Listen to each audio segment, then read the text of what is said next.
మరియమ్మ తల్లిని గురించి అక్కడ రాయబడింది. మరియా మాటలు విన్న మాటలన్నీ తన హృదయంలో తలపోసుకొనుచు వాటిని భద్రం చేసుకొనును అని రాయబడింది. దేవునికి స్తోత్రం. హల్లెలూయా.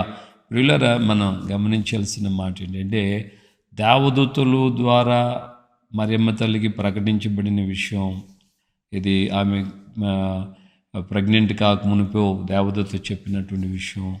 ఆ తర్వాత దేవదూతలు దిగివచ్చి యేసయ్య జననంలో పాడిన పాట విషయం కానివ్వండి, దేవదూతలు తమకు చెప్పిన విషయాలు, వచ్చి యేసుప్రభుని చూచి ప్రకటించినటువంటి ఆ గొల్లల దగ్గర విషయంలో కానివ్వండి, ఈ మాటలన్నీ మరియమ్మ తల్లి తన హృదయంలో తలపోసుకుంటూ వాటిని భద్రపరుచుకున్నది అని రాయడం.